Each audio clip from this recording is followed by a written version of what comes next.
আর এই দেশটাও শুধু মুসলমানের না, যদিও মেজরিটি মাইনরিটি এই শব্দ নিয়ে আজ অনেকে রাজনীতি করেছে এতদিন, এখনো অনেকে চালাচ্ছে। না, এই শব্দটা ভুল। এই দেশে যে জন্ম নেবে সে দেশের বৈধ এবং গর্বিত নাগরিক। কথা বলেন না কেন? এ দেশের প্রতি আমার যেমন দরদ আছে, অধিকার আছে, অন্য ধর্মে যারা আছে তাদেরও ঠিক ওই রকম হক আছে, অধিকার আছে, আরো তাদের হক বেশি। বিশ্বনবী জানিয়েছেন যে দেশে আমার উম্মত বেশি থাকবে ওই দেশে যদি অন্যান্য ধর্মের কিছু মানুষ থাকে, ওদের উপর যদি কেউ অত্যাচার করে, কিয়ামতে আমি নবী নিজে ওই অমুসলিমের পক্ষ নিয়ে তোমাদের বিরুদ্ধে আল্লাহর কাছে মামলা দায়ের করব। এই শব্দটা আমাদের দেশের জন্য যদিও প্রযোজ্য না, কারণ আবহমান কাল থেকে বাংলাদেশের সংখ্যালঘু নির্যাতন হয়েছে, এর প্রমাণ নেই। যদি কেউ করে থাকে, যারা দায়িত্বে ছিল এতদিন তারা করেছে। এই কথা বলেন না কেন? সংখ্যালঘু নির্যাতন করে এটা রাজনীতি, এটা দাদাদের পরামর্শে যারা করেছিলেন। বাংলাদেশ হিন্দু বৌদ্ধ খ্রিস্টান ঐক্য ফ্রন্ট, ঐক্য পরিষদ না, ঐক্য ফ্রন্ট বলে একটা যে আছে, বিজন কুমার সরকার এর সভাপতি, উনি গত পরশুদিন জানিয়েছে এদেশের সংখ্যালঘু নির্যাতন হিন্দু খ্রিস্টান বৌদ্ধদের উপরে যদি কেউ করে থাকে সেটা আওয়ামী লীগ করিস। অথচ এই 10টা চাপিয়ে দেওয়া হয়েছিল বিএনপি জামাত এদের প্রতি। এটা ডাহা মিথ্যা কথা। উনি নিজে বলেছে এই দেশে বিএনপি জামাত এবং যারা আছে আলেম ওলামা, এদের কাছে আমরা সবচাইতে বেশি নিরাপদ। এদের দ্বারা আমাদের ক্ষতি হওয়ার কোনো সম্ভাবনা নেই। তার বাস্তব প্রমাণ আগস্টের 5 তারিখের পরে।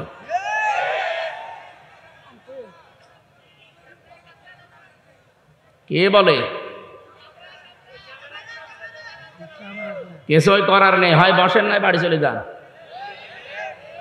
কিচ্ছু করা যাবে না। এখন ডিস্টার্ব করলে হবে না, বসেন। এই কথা বলা যাবে না। আবার এখানে এসেছেন কেন? জান এখানে যান। এ তো মনে হচ্ছে যে 5 থেকে ওরা 3 নামানো লাগবে। ও শুনবে না, দেখেন ও মনে হয় যে বান্ধবী এসেছে গল্প করবে না।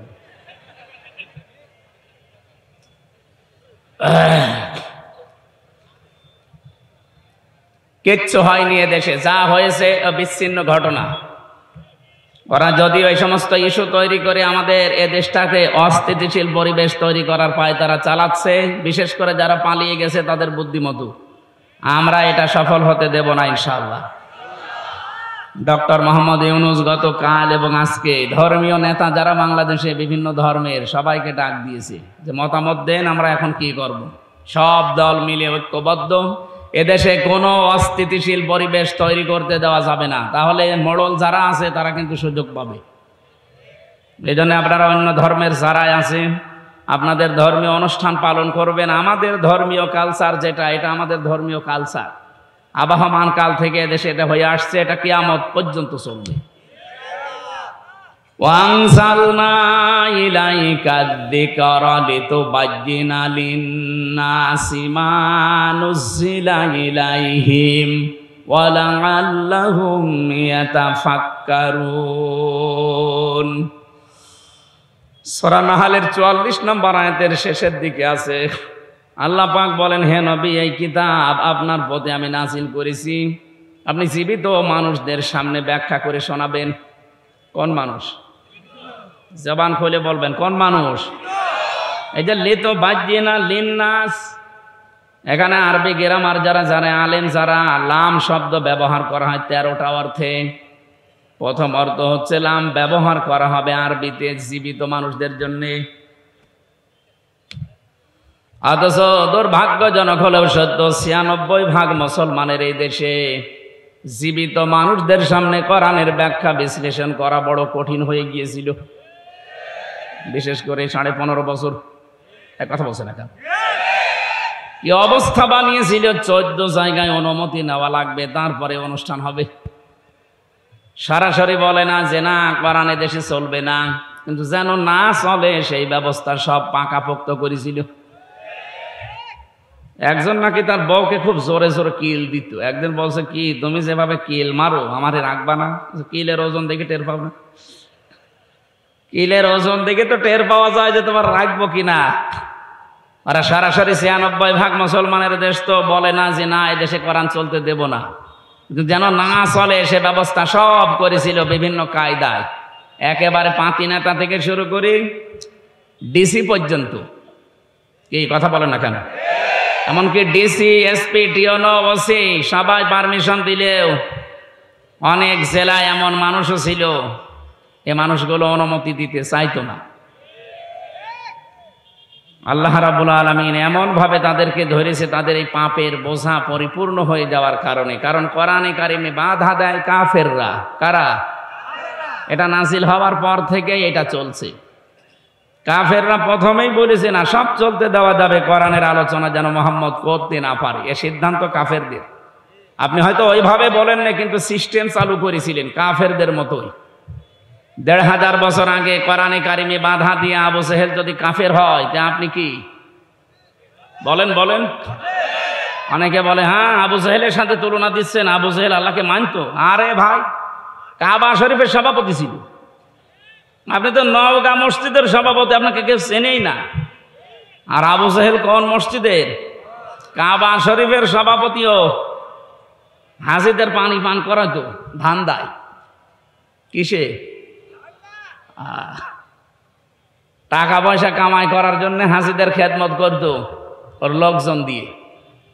২ নম্বরে ওকে যদি কেউ জিজ্ঞাসা করতো আল্লাহ বলতে কেউ আছে, ও শুধু বলে না যে আছে, কোরআনে কারিম ওর কথা কোট করেছে, ওয়ালা ইন সাআলতাহুম মান খালাকাস সামাওয়াতি ওয়াল আরদা লা ইয়াকুলুনাল্লাহ।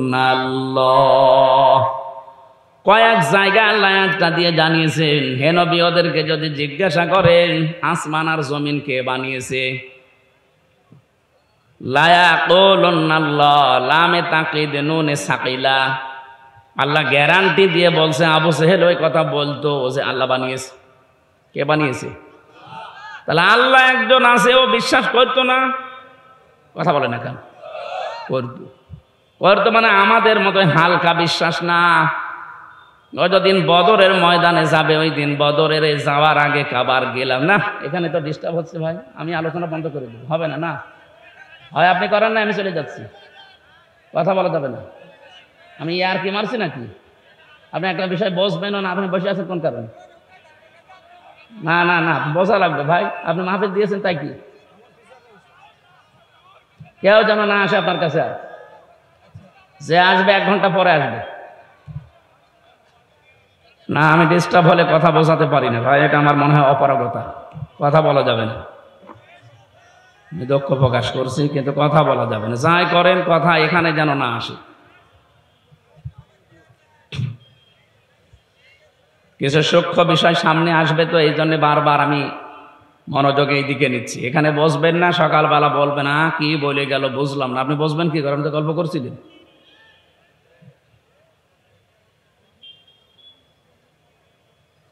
এখান থেকে 2-3টা প্রশ্ন আসবে সামনে, আপনাকে জবাব দেওয়া লাগবে। আপনি গল্প করেন আর যাই করেন, জবাব দেওয়া লাগবে। বিশ্ববিদ্যালয়ে যারা ক্লাস নেয় 45 মিনিট ক্লাস নেওয়ার পরে 10টা প্রশ্ন করে। আপনি আন্দাজে একটা লেকচার দিতে হলে 40-45 ঘন্টা পড়াশোনা করা লাগে ওই বিষয়ের উপরে, বিশেষ করে ভার্সিটি যারা ক্লাস নেয়। আপনি 40-45 মিনিট ক্লাস নিয়ে 10টা প্রশ্নের যদি জবাব দিতে না পারেন, তো স্যারের বকবক করা শেষ আর আপনার শোনাও শেষ। আমরা ওইভাবে 5 ঘন্টা কথাও বলতে পারি না, আর আমার বলারও দরকারও নেই। আমি আধা ঘন্টা বলবো, কিন্তু এখান থেকে যেন 5টা বিষয় বাড়ি নিয়ে যাওয়া যায়। কারণ এটা ক্লাস চলছে, একটা কি চলছে, ক্লাসের মতোই থাকা লাগবে, একেবারে নিস্তব্ধ হয়ে যাবে।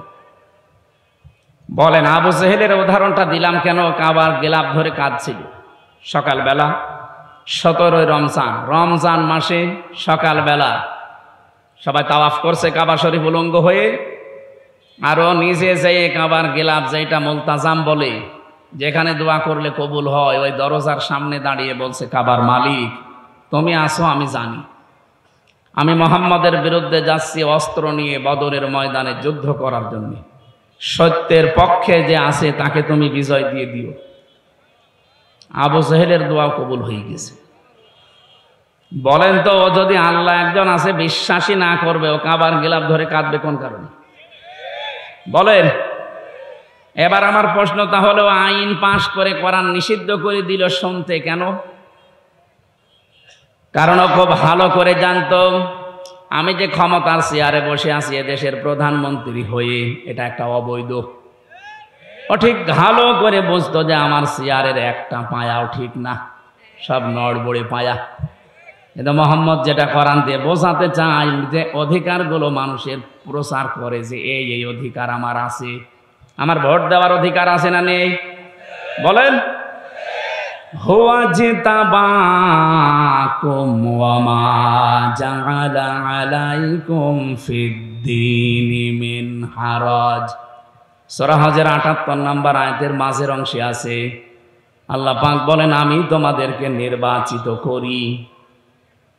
নওগাঁবাসী একেবারে বিবেক দিয়ে বলবেন, নির্বাচিত করা হয় যে পদ্ধতির মাধ্যমে, ওইটার নাম নির্বাচন।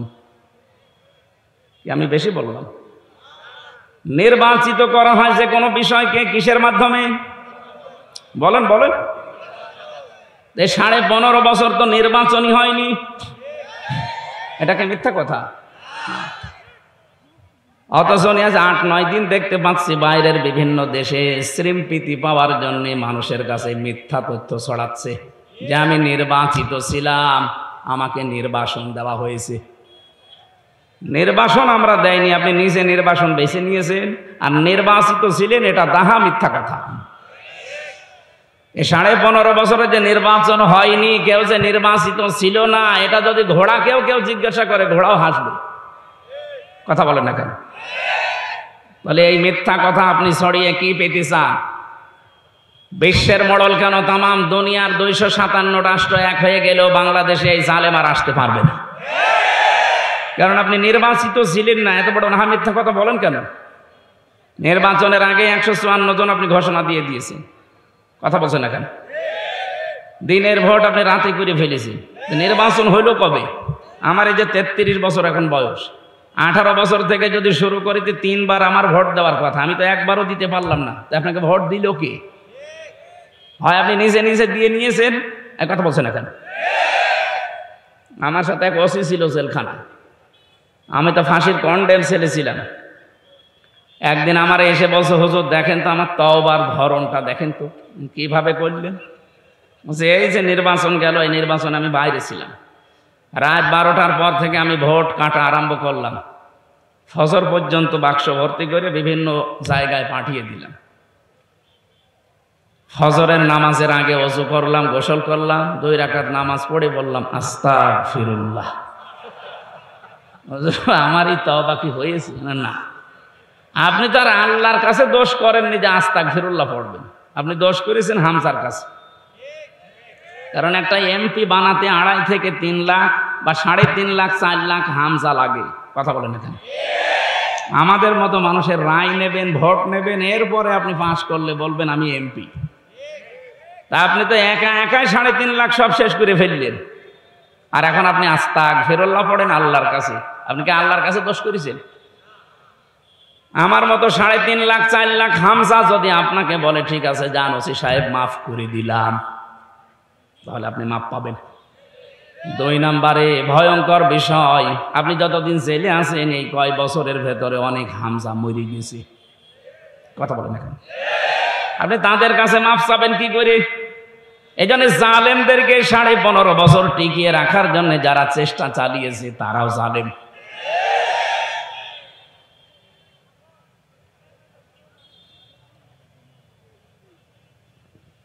বলেন তো ওসি সাহেবের যে তওবার ধরন বললো, ওকে তওবা বলে নাই আর কি বলে?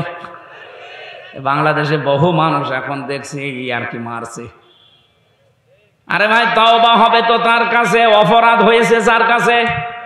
আপনি আল্লাহর কাছে কোনো অপরাধ করে থাকলে ওনাকে বলেন, উনি যদি মাফ করে দেয় দিক, শাস্তি দেয় দিক, ওনার ব্যাপার। আপনি তো অপরাধ আমার কাছে করলেন, আমার কাছে অপরাধ করে কাবার গিলাপ ধরে মাফ চাবেন, পুরাটা উল্টা না। আপনাদের তাওবা হচ্ছে না। যারা তাওবা করতে চান, অপরাধ করেছেন যার কাছে, স্বীকার করবেন তার কাছে। এইটা বাংলাদেশে যদি চালু হয়, পরবর্তীতে যারা চেয়ারে বসবে ওরা আর অন্যায় করার সাহস পাবে না, কারণ অপরাধ যার কাছে, স্বীকার করা লাগবে তার কাছে। আজকে এই সংক্রান্ত আয়াতগুলো আমরা কোরআন থেকে পড়েছি, আমরা কথা বলবো সামনে ইনশাআল্লাহ। আবু জেহেলের কথা বলছিলাম। এই লোকটা বেশ ভালোভাবে জানতো আমি যে চেয়ারে বসে আছি এ তো জোর করে আছি। মোহাম্মদ যেটা বলতে চায় অধিকারের কথা, যদি সত্যি মানুষ এগুলো জেনে ফেলে তাহলে আমার চেয়ার রাখবে না। এই জন্য মোহাম্মদের কোরআন এটা বন্ধ করা দরকার। ১৫০০ বছর পর নব্য আবু জেহেল যারা, তারা জাতে মাতাল হলেও তাহলে ঠিক ছিল। ওরাও বুঝেছিল আমাদের যে চেয়ার, এ চেয়ার তো বৈধ না। কথা বলে না কেন? এই জন্য এই 15 বছরের ভেতরে যারা নির্বাচনের মাধ্যমে প্রহসন করে এমপি, মন্ত্রী, মেয়র, সাবেক উপজেলা চেয়ারম্যানের নিচে লিখে দেন, আপনি লিখবেন না। কারণ আপনি সাবেক উপজেলা চেয়ারম্যান, সাবেক মেয়র, সাবেক এমপি, সাবেক মন্ত্রী, এটা অবৈধ। আপনাকে কে ভোট দিয়েছে যে আপনি এটা লিখেন? না, আপনি একটু বেশি করে লিখতে পারেন যে সাবেক চোর, এটা লেখা যায়। কারণ আপনি চুরি করেছেন, আপনি লিখে দেবেন যে আমি চোর। তো বর্তমান তো চুরি করছেন না, সাবেক, এই জন্য সাবেক চোর বা সাবেক ডাকাত লিখে দেবেন। এই কথা বলছেন না কেন? আর 8 সাল থেকে 24 সাল পর্যন্ত যত কিছু নিয়েছেন রাষ্ট্রের কাছ থেকে, এগুলো সব ফেরত দেওয়া লাগবে। কারণ আপনি অবৈধ জিনিস বৈধ করার জন্য এগুলো ফেরত দিয়ে জনগণের কাছে বলেন যে আমাদের ভুল হয়ে গেছে। এটা যতদিন না বলবেন ততদিন আপনি এই দেশের বৈধ নাগরিক না। বহু মানুষের অধিকার নষ্ট করেছেন, আগে ফেরত দেবেন। আমার ভাইরা, এই যে মানুষগুলো এতদিন পর্যন্ত যারা বুঝেছিল যে আমির হামজা কোরআন দিয়ে যা বলতে চায়, এ তো আমার চেয়ারে ধাক্কা লাগে, ওই তখন আস্তে করে বলে যে না, ওরে আসতে দেওয়া যাবে না, ও রাজনৈতিক কথা বলে, ওরে শয়তান। আমার মনে হয় যারা 15.5 বছরে আমার এই কথা বলতে দেয়নি, নবীজি যদি এসে এখন কোরআন প্রচার করতো, নবীকেও বলতে নবী রাজনীতি করে। কথা বলে না কেন? এই জন্য কোরআনের প্রথম আয়াত এটা। রব্বুল আলামিন বলেন, এমন একটা কিতাব আপনাকে আমি দিয়েছি, আপনি মরা মানুষকে শোনাবেন না, শোনাবেন জীবিত মানুষদের। অথচ জীবিত মানুষদের কোরআন শোনানো এমন কঠিন অবস্থা হয়ে দাঁড়িয়েছিল, যারা আমাদের বাধা দিত, ওই লোকের বাবা মারা যাক, আমারে ডাক দিয়ে বলবে হুজুর কোরআন পড়িয়ে দিন। এক কথা বলছে না কেন? ওর বাবা মরে গেলে আমারে বলবে কোরআন পড়িয়ে দিন, অথচ জিন্দা অবস্থায় পড়ার দরকার ছিল। এখন তো মরে গেছে, এখন পড়ে করবো কি? ওর আযাব আরো বাড়বে। কারণ সে আয়াতি পড়বো একটাও তোর জীবনে ছিল না। কি আপনার বাবা এমন বাবা যে আপনার নামে সব ভালো ভালো জমিগুলো, দোকানগুলো লিখে দিয়েছে, আর আপনার বোনের নামে বলেছে তোর নামে দোয়া করে দিলাম। এখন আমি যদি পড়ি ইউসিকুমুল্লাহু ফি আওলাদিকুম লিয-যাকারি মিসলু হাযযিল উনসায়াইন। হে পৃথিবীর বাবারা, সন্তান যাদের আছে, এক ছেলে যা পাবে 2 মেয়ে তাই পাবে। বন্টন নীতিকার। আপনি তো বন্টন নীতি মানেননি দুনিয়ায়, আমারে নিয়ে কোরআন পড়ালে আপনার আযাব আরো বাড়বে। আমি কথা বোঝাতে পেরেছি? এই জন্য কোরআন বোঝানো লাগবে, মরা মানুষকে না, চিন্তা মানুষকে। আমাদের দায়িত্ব এইটা, এটা আমাদের কালচার। এই জন্য আমরা জীবিত মানুষদেরকে বোঝাই। এখন যারা শুনতে আসে এদের দায়িত্ব কি? আয়াতের পরের শব্দে আল্লাহ জানিয়েছেন ওয়ালাআল্লাহুম ইয়াতাফাক্কারুন। হে নবী, যারা শুনতে আসে ওদের দায়িত্ব হচ্ছে ওই কথাগুলো শোনার পরে বাড়ি যেয়ে যেন চিন্তা ভাবনা করে। তাহলে আমার দায়িত্ব সঠিকভাবে জীবিত মানুষদের সামনে ব্যাখ্যা করা, আর আপনার দায়িত্ব এটা শোনার পরে বাড়ি যেয়ে চিন্তা ভাবনা করা। করবেন তো? হ্যাঁ, ইনশাআল্লাহ। এই কোরআন, এজন্য আমি বলছিলাম আমাদের শুধু একা না, হাযা বায়ানুল লিন্নাস। মানুষ পদবাচ্চে যারা বিবেচিত, সবার জন্য আজকের এই অনুষ্ঠান। আমরা সবাই এখন দল মত জাতি নেই, সব এখন এক। কথা বলেন না কেন? ইসকনের যে নাম শুনছিলেন মুয়াজ্জেম ভাইয়ের কাছে, আসলে ইসকন এটা হিন্দুদের খোদ সংগঠন না। এই সংগঠনের আসল যারা দায়িত্বে আছে, যারা প্রতিষ্ঠাতা, ওই যে প্রভুপাদ, এই লোকটা একটা খ্রিস্টান। এই লোকটা ইহুদি জাতিতে কিন্তু পড়াশোনা করে সে খ্রিস্টান চার্চে একটা আলাদা নিয়ম নীতি বানিয়ে হিন্দুদের বদনাম করার জন্য উগ্রভাবে এটাকে উপস্থাপন করেছে।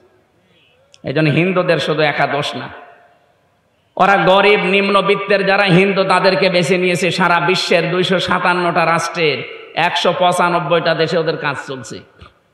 বাংলাদেশে আপনি তাকান, এই যে ঢাকার স্বামীবাগ, এর পাশে যে ইস্কন মন্দির, ওর পাশে যে মেথরপট্টি আছে, এই গরিব হিন্দুদেরকে টাকা পয়সা দিয়ে ওরা দৌড়ে ভিড়িয়ে ইস্কনের সদস্য বানিয়েছে।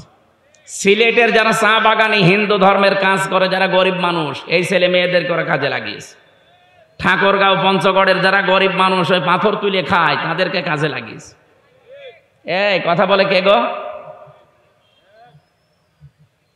সুতরাং এটা শুধু হিন্দুদের দোষ না। সম্মানিত ভাই এবং অন্য ধর্মের ভাইরা, আপনারা হয়তো এই মনে করে ভাবতে পারেন যে আমাদের আবার ওই দোষে দোষী করে আমাদের অত্যাচার করে কিনা। না, আমরা অত পাগল না। এদেশে যারা আওয়ামী লীগ করেছেন তাদের উপরও আমার কোনো রাগ নেই, কিন্তু যারা অপরাধ করেছেন তাদের উপর আমার রাগ আছে। কারণ আপনি বিনা কারণে জেনে শুনে অপরাধ করেছেন। আমাকে রিমান্ডে যারা নিয়েছিল প্রত্যেকটা অফিসার আমারে বলতো আপনার কোনো দোষ নেই, আমরা জানি। তাহলে এটা করেন কেন? এই যে 11 ঘন্টা আপনি টাঙিয়ে রাখলেন আমার মাজায় দড়ি দিয়ে। আপনি নিজে বলছেন সকালে এসে যে হুজুর আপনার কোনো দোষ নেই, তাহলে এই কাজ করলেন কেন? এই জন্য অপরাধের সাথে এই 15.5 বছরে যারা জড়িত, সে যেভাবেই হোক, কারো কথা শুনে হোক, ডাইরেক্ট ইনডাইরেক্ট, এদের আমরা শাস্তি চাই। আর এদের শাস্তি যে হচ্ছে বা হয়েছে এর প্রমাণ দেখেন সূরা নামল 19 নম্বর পারা 20 নম্বর পৃষ্ঠা 52 নম্বর আয়াত। ভালো করে একটু মিলান দেখেন। আমার তো মনে হচ্ছে খাপের খাপ মমতাজের বাপ মিলে যাচ্ছে। আপনি একটু দেখেন তো মেলে কিনা। আল্লাহ পাক বলেন ফাতিলকা বুয়ুতুহুম খাবিয়াতাম বিমা যালামু। এখানে আলেম নেই, ফা দিয়ে আরম্ভ করলেন আল্লাহ বক্তব্যটা। আল্লাহ বলেন ফাতিলকা বুয়ুতুহুম, বাইতুন দেননি, বুয়ুত বহু বচন, এরপরে হুম এটা জমির, এইটাও বহু বচন। আল্লাহ বলেন এই যে এই সেই ঘরগুলো, এই সেই, ভালো করে জবাব দেবেন, এই সেই ঘর না ঘরগুলো? আল্লাহ এক বছর না দিয়ে বহু বছর কেন দিলেন?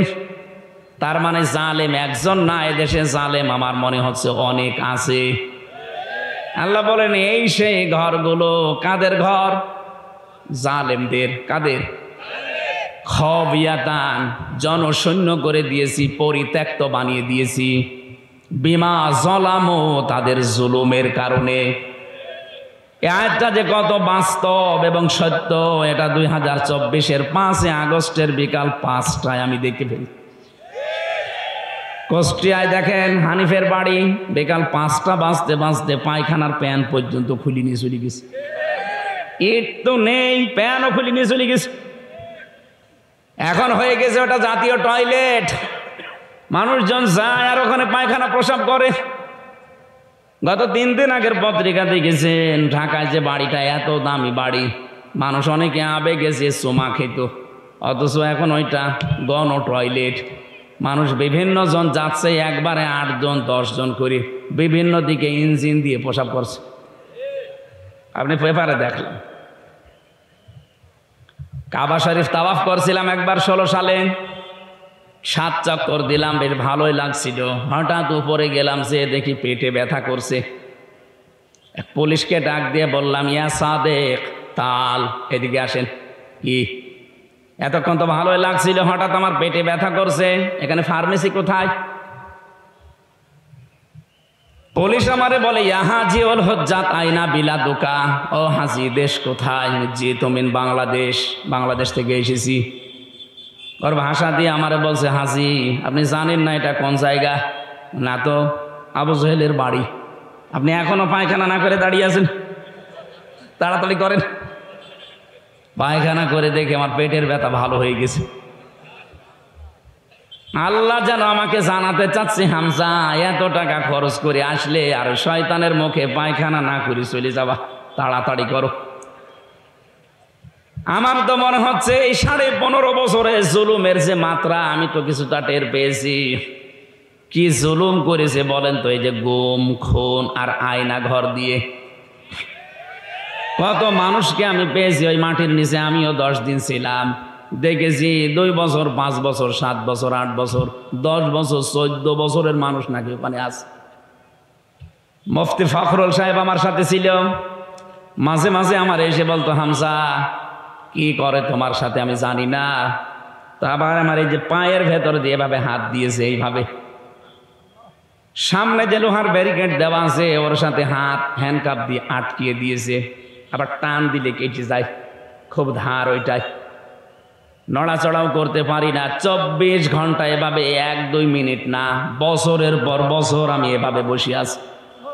এই যে শুয়ে থাকা, এটা যে কত বড় নিয়ামত এখন আমি টের পাচ্ছি। 1.5 থেকে 2 মিনিট মাত্র সময় দিত টয়লেট করার জন্যে।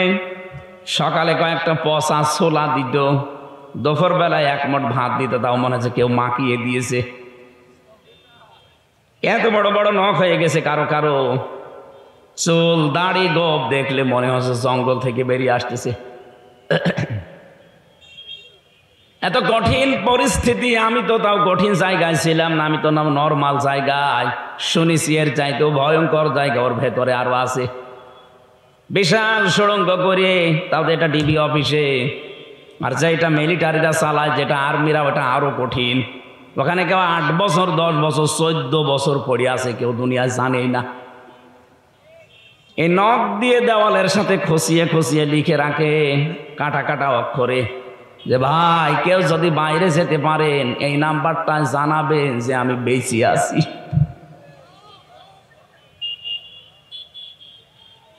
এই জুলুম যারা করেছিলেন এই 15 বছর 15.5 বছর ধরে, আপনি বলেন তো কোথায় পৌঁছিয়েছিলেন? এখনো পর্যন্ত অনেক জালেম দেখছি, জালেমদের সাফাই গা যে কি করেছে যে তার পালিয়ে যাওয়া লাগলো। শয়তান, তোমার সাথে তো হয়নি, তুমি টের পাচ্ছ না। তোমার বাবার সাথে যদি এটা হয়তো তুমি টের পাইছ। কত মানুষ 15 বছর ঘরে থাকতে পারে নাই, গাছতলায় বাঁশতলায় ধানের খেতে আখের খেতে সময় কাটিয়েছে। এক কথা বলছেন না কেন? কিচ্ছু জানে না, ভালো মানুষ ঘরে ঘুমিয়ে আছে, ঘুম থেকে উঠে দেখছে হাজত খানায়। কি গো তুই গাছ কেটেছিস? কখন? স্বপ্নে। আমি কি বানিয়ে বললাম? এটা হয়নি, নিজেই ধরিয়ে দেয়, নিজেই ছাড়িয়ে দেয়, মাঝখান থেকে 1-2 লাখ টাকা আল্লাহর রাস্তায় নিয়ে নেয়। কি চলছিল বলেন তো? আমাকে ধরার পরে বলছে 10 লাখ টাকা দেন, নাই তো 50টা মামলা দেব। কেন? মামলা কি বানাবেন? বলছে সব বানানো আছে, শুধু নাম লিখে দেব। কি দেশে বাস করতাম আপনি টের পাচ্ছেন? এই ছিল নাকি আইনের শাসন? এই জুলুমের সাথে যারা জড়িত তাদেরকে বলছি, আল্লাহ যেন তাদের ঘরগুলো বাড়িগুলো আজ পরিত্যক্ত করে দিয়েছে তাদের এই জুলুমের কারণে। আল্লাহ এই জন্য বাইতুন দেয়নি, বয়ুত দিয়েছেন। সারা বাংলাদেশে 630টা থানা আছে, আমি কম বেশি 600-র উপরে থানা ঘোরা হয়ে গেছি। সব জায়গায় দেখছে এই 3 মাসে প্রায় একই অবস্থা।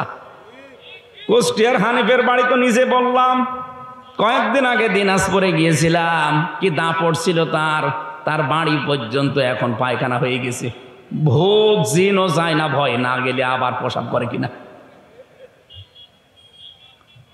আমার মনে হচ্ছে কাবার চত্বরে আবু জেলের বাড়ি যেখানে, ওখানে যেমন আমার পেটের ব্যথা ভালো হয়ে গেছে, এদেশে অনেকের এখন দেখছি পেটে ব্যথা হচ্ছে, এই জন্য ওখানে যে জালেমদের বাড়িতে টয়লেট করছে।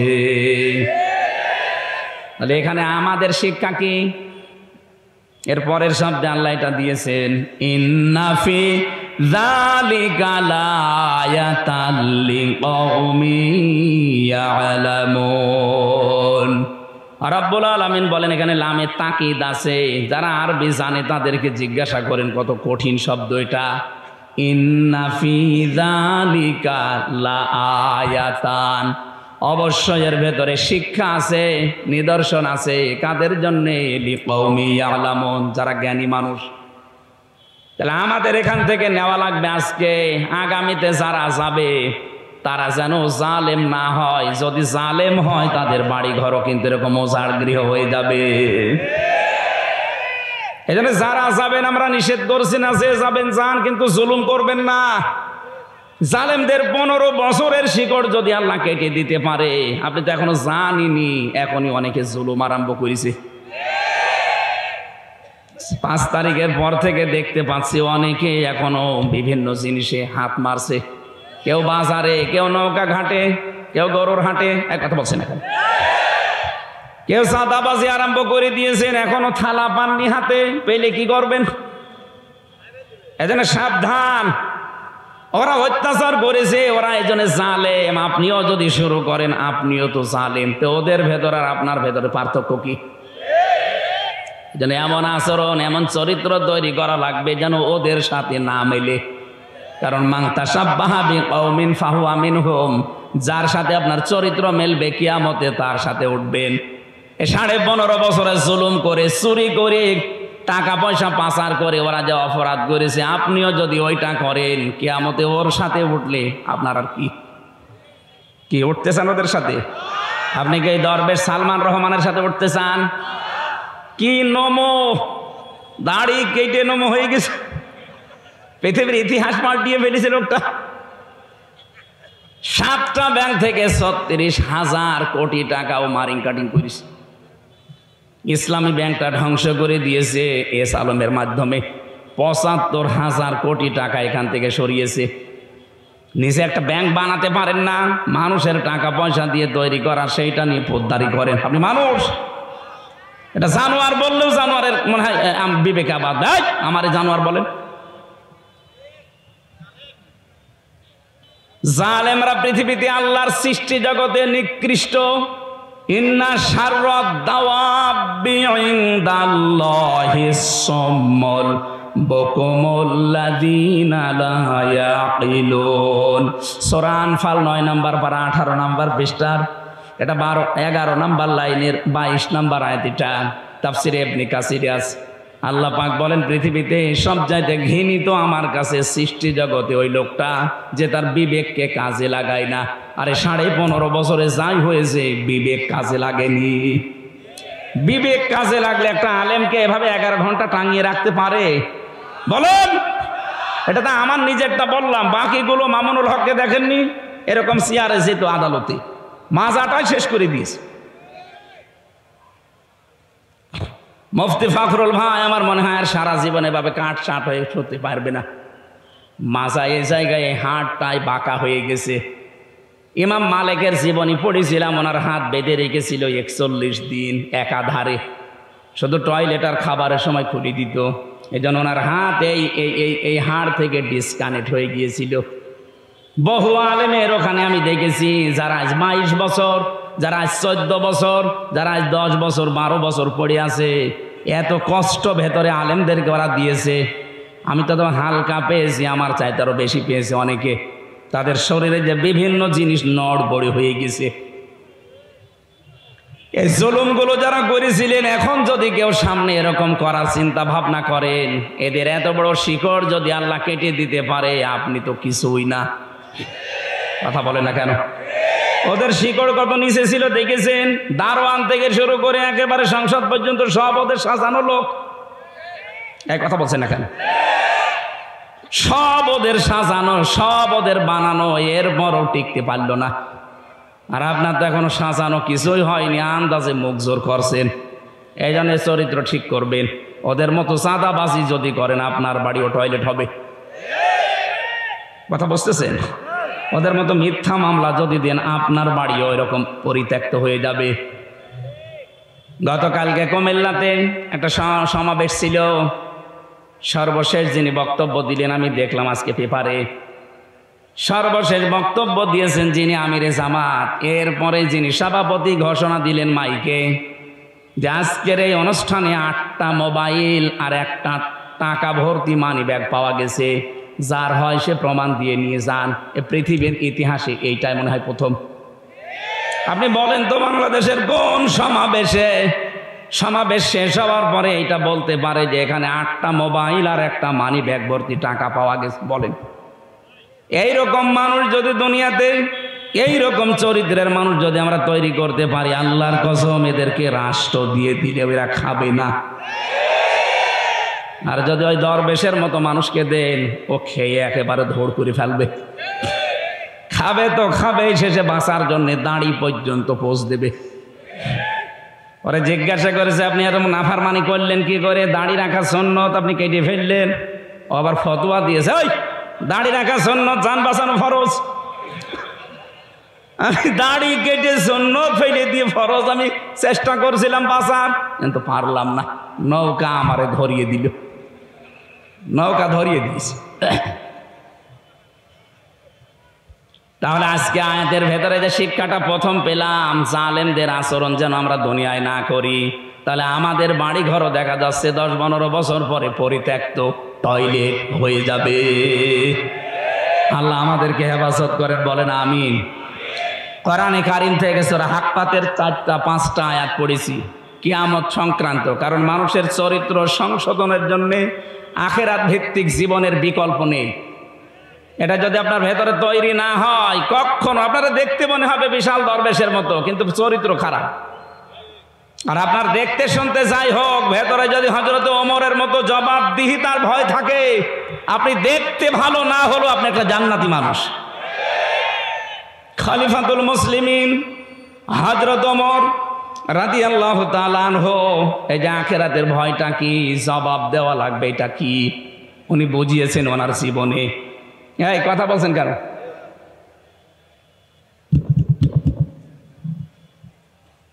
ছেলেটার ছেলে তার আব্দুল্লাহ নাম, ভর্তি করলেন মাদ্রাসায়।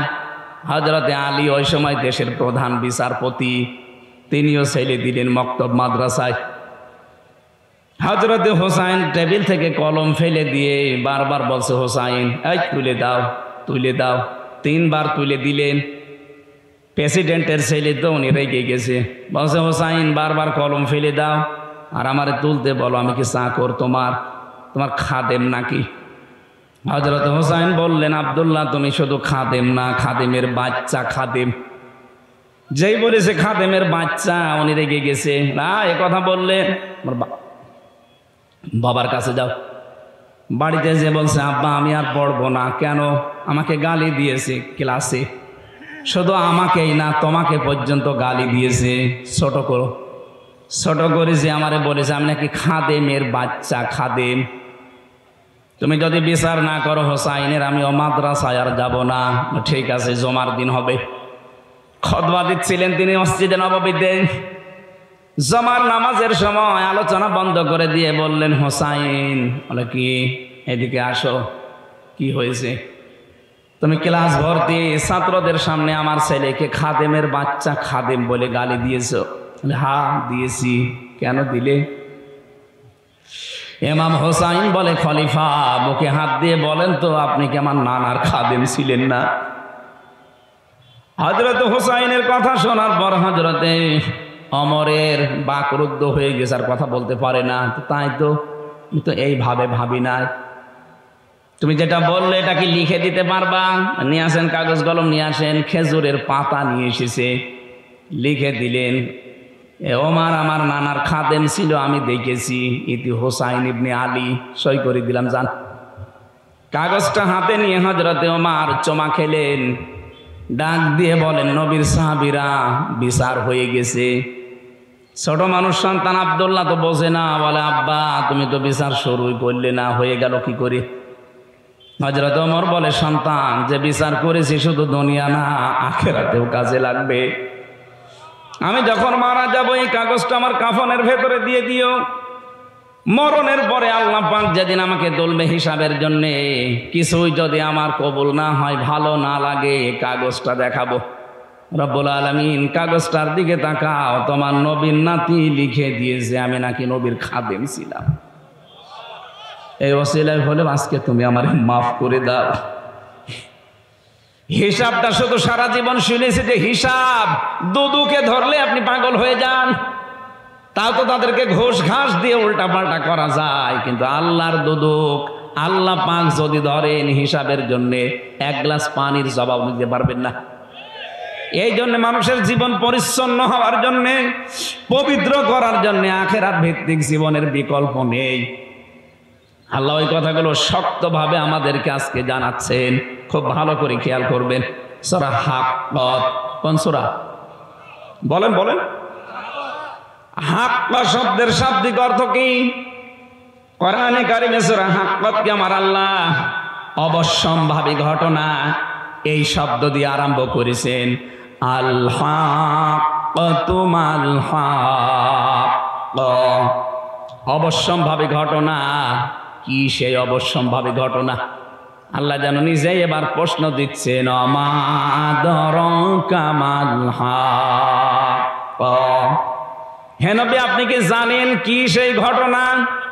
কাযযাবাত সামুদ ওয়া আদুম বিল কারিয়া, সামুদ এবং আদ এই দুই জাতি এই অবশ্যম্ভাবী ঘটনা যেটা তার মানে কিয়ামত, এইটাকে তারা মিথ্যা প্রতিপন্ন করেছিল। বাদ দেন, এটা মরে যাব, এইটাই তো শেষ, এরপরে আবার ওঠা লাগবে, আবার জবাব দেওয়া লাগবে। কিসের অবান্তর কথাবার্তারা বলেন? নবীজি বলেন এই কথাগুলো তারা বলেছিল আদ আর সামুদ। আপনার উম্মতদেরকে এবার দেখেন, ফাম্মা সামুদ ফাউহলিকু বিত্তাগিয়া, আমি আল্লাহ এই কারণে এই সামুদ জাতিকে তাদের জায়গা থেকে একেবারে এই অবাধ্যতার কারণে, সীমা লঙ্ঘনের কারণে আমি আল্লাহ ধ্বংস করে দিয়েছি। কিয়ামতের কথা আল্লাহ আমাদেরকে যে শক্তভাবে বোঝাচ্ছেন, এটা অবশ্যম্ভাবী ঘটনা, এটা বিশাল আওয়াজ। কি বারবার এগুলো বারবার বলার দরকার কি? একবার বললে তো হয়ে যেত। আল হাক্কাতু মাল হাক্কাতু ওয়া মা আদরাকা মাল হাক্কা। রব্বুল আলামিন বলেন, শব্দটা আমি বলেছি এত কঠিন, এটার বিশ্বাস যত যত দৃঢ় হবে মানুষের ভেতরে, তার জীবন তত বেশি পরিচ্ছন্ন হবে।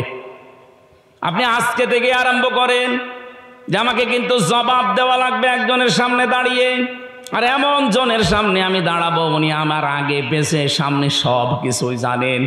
এটা শুনতে যত সহজ মনে হচ্ছে, এ বাস্তবে নিয়ে যাওয়া কিন্তু অত সহজ না।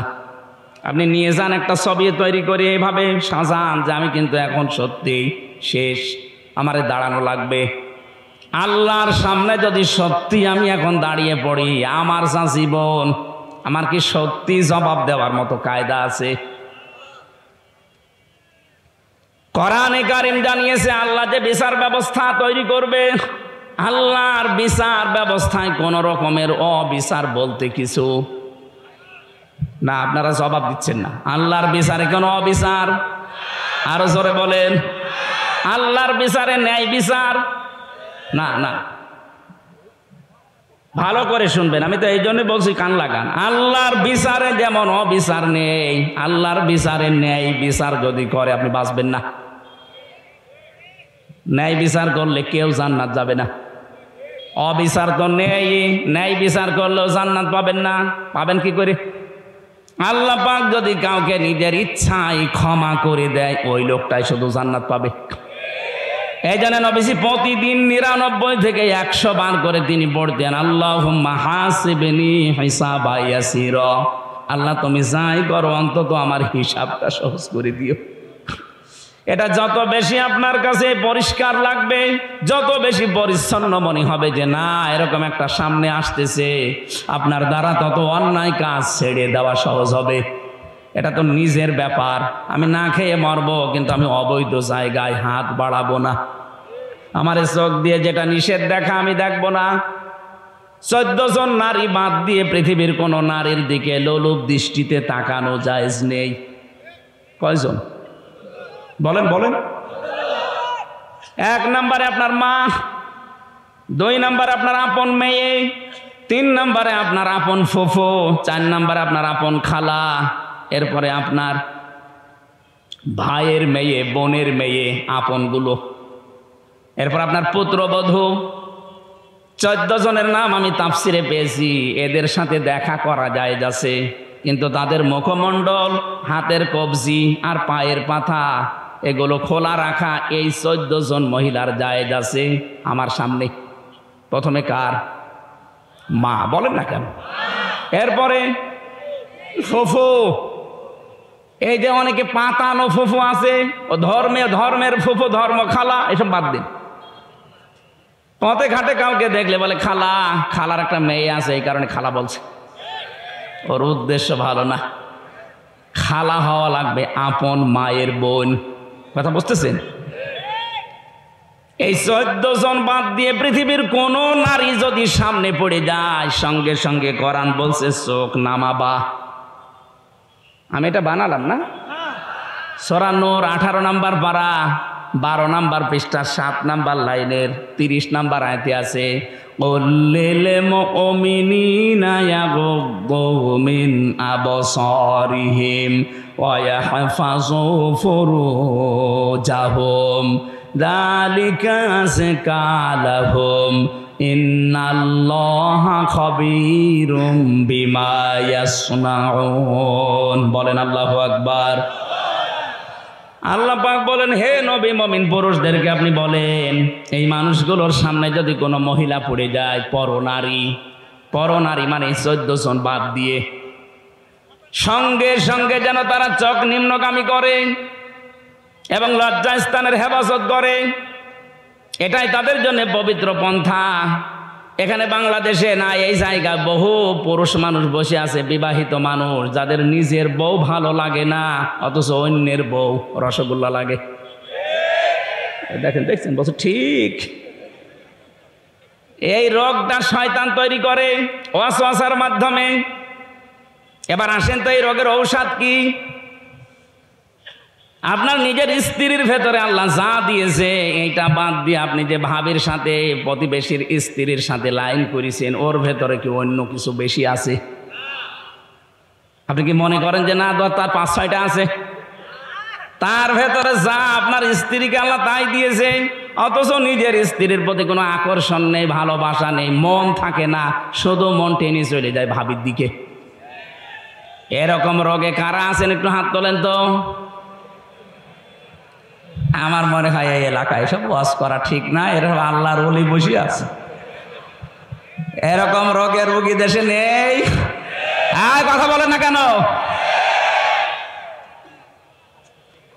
মেয়েরা যারা এসেছেন শুধু নামাজ পড়া, রোজা রাখা, কালো বোরকা পরায় কিন্তু ইবাদত না। ওয়াইদা গাবা আনহা হাফিজাতুহু, স্বামী যখন বাইরে যাবে তখন নিজের ইজ্জত, সম্ভ্রম, স্বামীর সন্তান, স্বামীর মাল সম্পদ, এগুলো আপনাকে হেফাজত করে রাখা লাগবে। কিন্তু অনেক মহিলা আজ ব্যর্থ, স্বামী বাইরে চলে গেলেও মনে হয় দিন পায়। পাশের বাড়ির দেওয়ার নিয়ে শুনে আর আমি গল্প করছে, অথচ এমন জনকে মোবাইলে কথা বলছে যার সাথে মোবাইলে ওর জন্য কথা বলা জায়েজ না। কথা বলে না কেন? একটা ভুল কাজে আছে অনেকেই। হ্যাঁ, কোনো অবিবাহিত মেয়ে লোককে যদি ভালো লাগে, প্রস্তাব দিয়ে সমর্থ থাকলে বিয়ে করে ফেলেন। কিন্তু বিবাহিত কোনো মহিলার সাথে যদি আপনি ভুল করে আর জেনে শুনেও যদি লাইন করে থাকেন, জীবনেও তো সেই স্বামী ছেড়ে না দিলে বিয়ে করতে পারবেন না। কথা বলছেন না কেন? আপনি বিয়েও কোনোদিন করতে পারবেন না, আবার সারা জীবন তাকে না পেয়ে কষ্টের ভেতরে মরবেন। এই জন্য যারা বিবাহিত কোনো মহিলার সাথে লাইন করেছেন, এই মুহূর্তে তওবা করেন। তওবা করবেন কিনা বলেন? কারা কারা করবেন হাত তোলেন তো। এরা কি লাইনে আছে? এই দাড়িওয়ালা, কিসের লাইন কর তুমি? হ্যাঁ, তওবা করলে ঠিক আছে, কাজ না করে তওবা করবা কেন? কাজ করো, ওই সমস্ত কাজ করো, ঠিক আছে। হ্যাঁ, এদিকে তাকান। ওর যে চেহারা, ওর সাথে লাইন করবে কে? না, আপনার সাথে লাইন করা মানুষ এদেশে নেই। হ্যাঁ, ঠিক আছে, বাঁচে গিয়েছে, আল্লাহ ওরে হেফাজত করিস। ওর সাইজেও ছোট, আবার চেহারাও আল্লাহ বানিয়েছে ওই রকম, ওর দিকে কেউ তাকাবেও না, ওর অসুবিধা নেই। কিন্তু যাদের চেহারা একটু ভালো, ওরা তো দিশা পায় না করবে কি, মনে করে আমার পেছনে তো মানুষ ঘরে, আলহামদুলিল্লাহ। তাহলে এই রোগ থেকে যাদের নিজের স্ত্রী আজ ভালো লাগছে না, আকর্ষণ তৈরি হয় না, অন্যেরটা দেখলেই ভালো লাগে, এটা রোগ। এ রোগ শয়তান তৈরি করে দেয় ওয়াসওয়াসার মাধ্যমে। এটা থেকে বাঁচতে হলে কয়েকটা পদ্ধতি আছে, নাকি এই ওষুধ বলার দরকার নেই? এ জেলায় আপনারা হাত তুললেন না যে এই জেলায় তো পাচ্ছি না, বলে কি করবো? রেকর্ড হচ্ছে তো, অন্য জেলায় যাক, তারা যেন মানে। 1 নম্বরে, বড় নারী দেখলেই মন চাইলেও আপনাকে চোখ নিম্নগামী করা লাগবে। এটা আল্লাহর নির্দেশ। আল্লাহ ভালোভাবে জানে যে আপনার দুর্বলতা কোন জায়গায়। মন চাওয়ার পরেও যদি আপনি না তাকান, একটা অনির্বচন শোক আল্লাহ আপনাকে দান করবে। কি বললাম শব্দটা? অনির্বচন সুখ, বাংলা শব্দ এটা। বাচ্চারা, পাখির বাচ্চা দেখবেন, মুরগির বাচ্চা, সিল যখন ছো মারতে আসে তখন মা পাখিটা পর এভাবে বিছিয়ে ডাউন করে দেয়। কি কথা বলেন না কেন? দেখবেন একটার সাথে একটা পর লেগে যায়, মোলায়েম সফট কোমল হয়ে যায়। এটা শুধু লেগে যায় না, এভাবে ডাউন করার পরে ফল করে দেয়।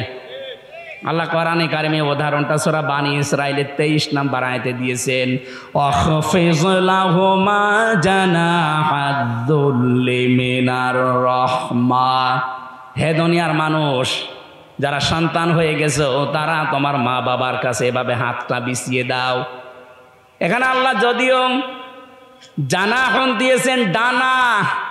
আমাদের পৃথিবীতে কোনো মানুষের ডানা হয় না, হয়? আমাদের হয় হাত।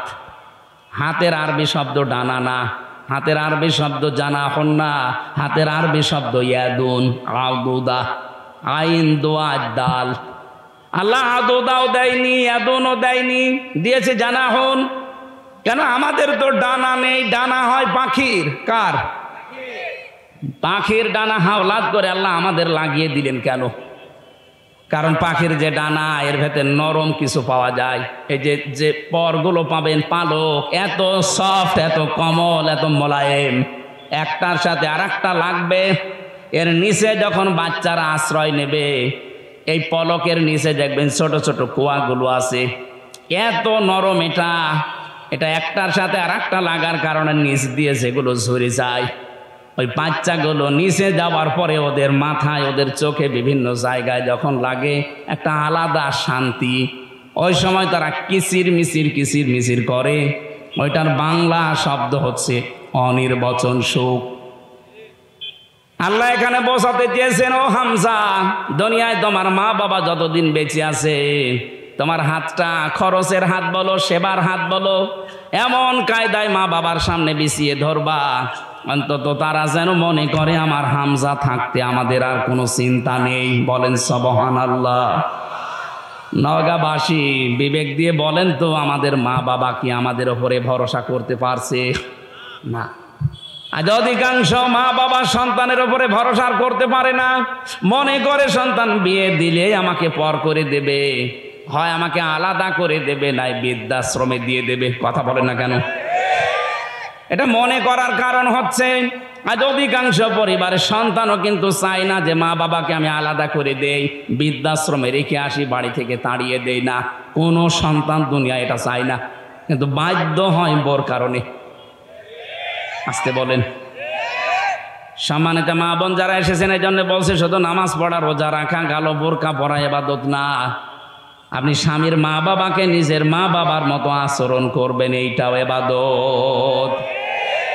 এই ইবাদত কাজ বাংলাদেশে নেই, এই জন্য এখন জেলা এবং থানায় থানায় বৃদ্ধাশ্রম হচ্ছে। কয়েকদিন আগে আমি নীলফামারী গিয়েছিলাম, কিশোরগঞ্জ থানা, দেখলাম বৃদ্ধাশ্রম। আমারে নিয়ে গেল দেখার জন্যে। এই কোলে 20 জন, এই কোলে 20 জন মার বাবা বসে আছে, মুরব্বী। ওদের চেহারার দিকে আর চোখের দিকে তাকিয়ে আমি দেখতে পেয়েছি প্রতিটি মা বাবা তার সন্তানের জন্য বরদোয়া করছে, অথচ তাদেরও আমার মতো ছেলে মেয়ে আছে। কথা বলেন না কেন? কেন আমার মতো সন্তান বিয়ে করার পরে মার বাবাকে বৃদ্ধাশ্রমে রেখে আসবে, বাড়ি থেকে তাড়িয়ে দেবে, আলাদা করে দেবে কেন? অথচ আমার পেছনে সবচেয়ে বেশি শ্রম দিয়েছে, একেবারে 25-30 বছর পর্যন্ত একাধারে বিনা লাভে আমার মার বাবা। কোন প্রকার লাভ ছাড়া তারা আমাকে এ পর্যন্ত তুলেছে। আর বানানো গাছ পেয়ে এখন আপনি একেবারে পর করে দিলেন, ডিলেট করে দিতে চান। নিজের মা বাবা যদি হয়তো আপনি ডিলেট করতেন। এজন্য মেয়েরা যারা এসেছেন, পুত্রবধূ, তাদেরকে বলছি, জীবনও আপনি স্বামীর মন পাবেন না। সত্যি কথা বলছি আমি স্বামী হিসাবে, জীবনও আপনি স্বামীর মন পাবেন না যদি স্বামীর মা বাবার সাথে খারাপ আচরণ করেন, তাদের ব্যবহারটা ঠিক না করেন, তাদের যে যত্ন করার দরকার, তাদের যে খরচ করা দরকার, এটা যদি না করেন, হয়তো স্বামী উপরে উপরে তার সন্তানের কারণে, তার সংসারের কারণে ভালোবাসবে, কিন্তু ভেতরে ভেতরে বলবে আল্লাহ এ যেন মরে যায়, আর একটা বিয়ে করব। হাদিস, নবীজি বলেন কোন স্ত্রী যদি চায় আমার স্বামী বেশি দিন বেঁচে থাক, আমার স্বামীর হায়াত বেড়ে যাক, তার সন্তান, তার সম্মান, তার প্রভাব প্রতিপত্তি, অর্থনীতি এগুলো আরো বেড়ে যাক, নবীজি বলেন ওই স্ত্রী যেন বারবার তাকিদ দেয়, স্বামী তুমি যাই করো রক্তের সম্পর্কগুলো ঠিক রাখো। আমার সাথে সবচাইতে বেশি রক্তের সম্পর্ক আমার মা বাবার, আমার বোনের, আমার ভাইয়ের, আমার চাচার, আমার ফুফুর। এই কথা বলছেন না কেন? এইগুলোর সাথে আজ সম্পর্ক ভঙ্গ করার জন্য সবচাইতে বেশি দায়ী বউরা। আমি জানি মেয়েরা এখন আমার নামে বরদোয়া করছে, আল্লাহ হুজুর মরুক, মরব তাও আমি বলবো, কারণ আমি চাই আপনারা যেন বেঁচে যান। হাজারো স্ত্রী কিন্তু জাহান্নামে যাবে, কিন্তু এই স্বামী স্ত্রীর এই রক্তের সম্পর্কগুলো নষ্ট করার কারণে। কারণ আল্লাহ পৃথিবী তৈরি করার পর কমপ্লিট যখন হয়ে গেল, তখন এই রেহেম যেটা রক্তের সম্পর্ক, আত্মীয়তা, এটা আল্লাহর পা চেপে ধরেছিল। ডাক দিয়ে বলে, মাবুদ আমার সম্পর্কে তো কিছুই বললে না। আল্লাহ পাক ওই দিন জানিয়েছে, রেহেম তোমার সম্পর্কে আমার রায় হচ্ছে, তোমার সাথে যারা সম্পর্ক অটুট রাখবে তাদের সাথে আমার সম্পর্ক ঠিক থাকবে, আর তোমার সাথে যাদের সম্পর্ক কাট হয়ে যাবে, আমি আল্লাহ বলছি তাদের সাথে আমিও সম্পর্ক ছেদ করলাম। বলেন নাউজুবিল্লাহ। আপনি বড় জোব্বা গায়ে দিয়ে নামাজ পড়ে হাসি হয়ে কি করবেন যদি এইগুলো ঠিক করতে না পারি আমরা? এই জন্য আমি সহ যারা এসেছি আশা করব অবশ্যই আজকে থেকে যাই হোক, যদি বউ বাদ দেওয়া লাগে দরকার হয় বাদ দিয়ে আর একটা বিয়ে করব। রক্তের সম্পর্ক ছিন্ন করে জাহান্নামে হওয়া যাবে না। কারা কারা পারবেন হাত তোলেন তো। ওরে বাবাই, বিয়ে করার জন্য হাঁ করি আছে, ঠিক আছে করবেন, 4টা পর্যন্ত করবেন। বিয়ে করা জায়েজ আছে, কিন্তু শর্ত 3টা। শুধু সুন্দরী আর মনোমুগ্ধ পরিবেশ দেখে, টাকা পয়সা দেখেই পাগল হওয়া যাবে না। 3টা বিষয় দেখা লাগবে। প্রথম, বিয়ে জায়েজ, পরের গুলো জায়েজ করার নিয়ম 3টা। আমরা তো অনেকেই সুন্দরী খুঁজি, সুন্দরী দেখে পরের গুলো না, এটা নিয়ম না। ইসলাম বিয়ে করতে বলেছে, কিন্তু আগের আয়াত পরের আয়াত দেখেন, সূরা নিসার 3, 4, 5। আল্লাহ পাক যেগুলোর নাম দিয়েছেন, এখানে হয় এতিম হওয়া লাগবে, অসহায়, 2 নম্বরে সে বিধবা হওয়া লাগবে, 3 নম্বরে তার স্বামী পরিত্যক্তা হওয়া লাগবে। এরকম মহিলা দেখে বিয়ে করার নিয়ম। আরো খুঁজে বেড়াচ্ছে আকিস গ্রুপের মেয়ে। আমার আকিস সাহেবের 3 বউ, ওনার ছেলে 4 বউ। প্রথমটা ঢাকা বিশ্ববিদ্যালয় স্যার, শিক্ষিকা, পরের গুলো সবই একটু নর্মাল। দ্বিতীয়টা ঠিক আছে, দ্বিতীয়টা MBBS ডাক্তার, 3 নাম্বারটা নার্স, 4 নাম্বারটা ওনার কর্মচারী। উনি তো এই কোরআনের আয়াত মিলিয়েই করেছে, অসহায়, বিধবা করেনি, স্বামী পরিত্যক্তাও না, কিন্তু গরিব মানুষের মেয়ে। তো ওনাদের যে সম্পদ আল্লাহ দিয়েছে, ওনাদের যে সম্মান, ওনাদের যে শরীর যা খায়, আকিজের বড় ছেলের সাথে আমি থাকি, উনি দেখেছি উনি যে খাবার খায়, এক দিন মনে হয় 8 থেকে 10 হাজার টাকার খাবার। এই এত খাওয়া লাগে না, এমন এমন খাবার, এত দাম 2000 টাকা। এই জন্য শরীরও এরকম টাইট। এখন 70 বছর বয়স, 4টা বউ, আল্লাহর রাস্তায় চালিয়ে যাচ্ছে, কোনো অসুবিধা নেই। অথচ আমার যে শরীর একটাই চলে না, আমি একটারই সময় দিতে পারি না। এই যে কয়দিন বের হয়েছি বাড়ি থেকে, খালি বাড়ি থেকে গেতাছে, ওই তাই করে বেড়াও গা। এমনি 3 বছর জেল খেটে আসলে হয়নি, আবার ওই জেলের মতোই ঘুরে বেড়াও, তোমার আর বাড়ি আসার দরকার নেই। তা আমার দ্বারা 4 বউ সাজে? যদি অসহায় হয়, যদি বিধবা হয়, স্বামী পরিত্যক্তা হয়, এইরকম মহিলা দেখে এতিম অসহায় তাদেরকে দিয়ে বিয়ে করা জায়েজ আছে পরের গুলো। আর আমরা এটা উল্টিয়ে ইসলামকে কলঙ্কিত করার জন্য শুধু খুঁজে বেড়াই ধনী মানুষ আর সুন্দরী। না, প্রথমটা ঠিক আছে।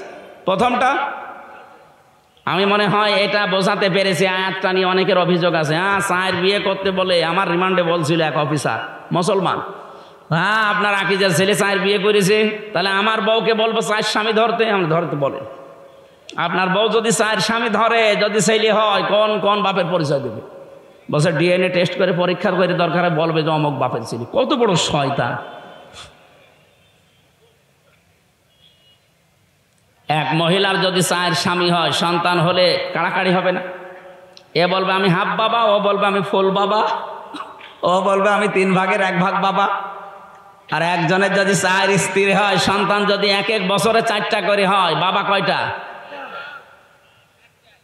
তো বিয়ের ক্ষেত্রে এই নিয়মটা, যাদের ইনসাফ করার মতো যোগ্যতা নেই এই মানুষগুলোর আর না করাই ভালো, একটা নিয়েই সন্তুষ্ট থাকা দরকার। এই আয়াতের শেষের দিকে এটা আছে, অহেদা, যদি না পারো ইনসাফ করতে একটা নিয়েই সন্তুষ্ট থাকো। আল্লাহ এই বিধানটা তো খেলা করার জন্য দেয়নি, আমরা উল্টা দিকে নিয়ে গেছি।